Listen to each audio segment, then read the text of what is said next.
Okay, this is Naui with Lopochli. We're in Costa Mesa. We got Immortal Technique. He's going to speak at a panel with different organizations. And what do you think about Costa Mesa? What do you think about this panel? Well, I think what was interesting is there was a video being shown before the panel about how certain people see the OC, Disneyland, fun beaches, things like that. But there's a whole other side to it, which is the exploitation of immigrant workers, the exploitation of indigenous people, the abuse and the oppression that people that are indigenous to this land have endured for a long period of time, the disrespect to the culture, the inability and the cultural disconnect that we have in this country between a generation whose time is leaving from power and a generation whose time is coming to fruition in terms of what they're going to command. I mean, statistics speak for themselves.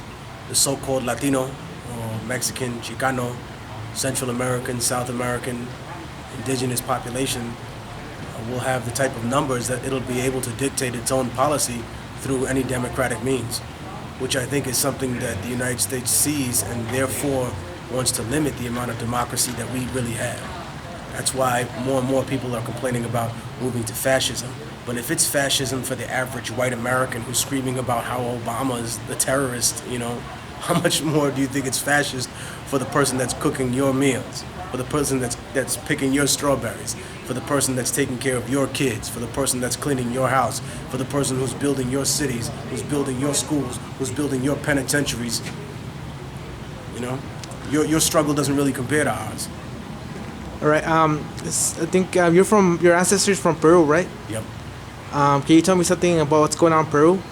Well, I think that what's very similar is that there's an indigenous struggle there that's going on. Even the president, Alan Garcia, got out and he made some really reprehensible statements and said that the indigenous people in the jungle were not first-class citizens. He was basically saying that they weren't as human or as entitled to the rights as other people because of their conflict and the land confiscation that was going to go on in the jungle. And sadly enough, it leads you to believe that people only really respect violence and respect force, and that's the wrong message to send the rest of the world, because it undermines the whole purpose of America, which was to be a country of laws, a country of designated truth. But at the same time, what happens when the laws become a violation of the standard which we're trying to set up for everybody else? Slavery used to be legal too. Yeah. There's so many things that we can point to that'll say, as soon as one of these anti-immigration activists comes out and says, enforce the law, enforce the law. Well, if we enforced a lot of the laws and treaties of this country, we'd have to give half of this country back to the people who used to live on it. Thank you very much. Thanks for coming to Costa Mesa. I appreciate it. I like your videos too when I see you confronting some of these people, because you get to realize who really is a person who is kind of ignorant to what's going on and has questions or grows up with,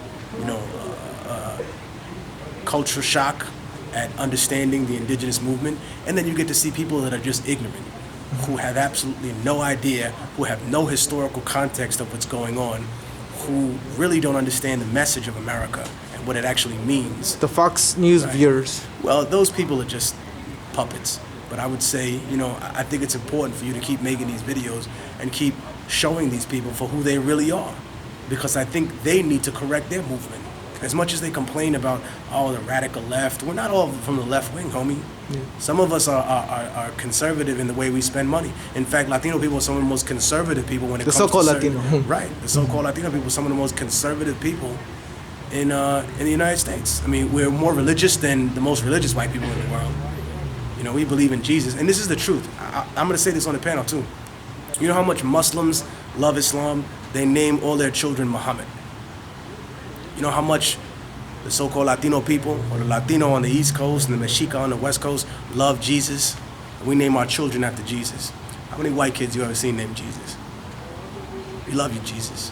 Because you started out just like we did in none of these situations. You lived in an occupied land that was controlled by the Roman Empire, where you didn't have any legal rights to be who you were and practice your religion and be who you were as a people. Jesus was treated like an illegal immigrant. Again, thank you very much. Read your scripture, motherfucker. Thank Immortal you. Technique. Viva la revolución. Okay, thank you.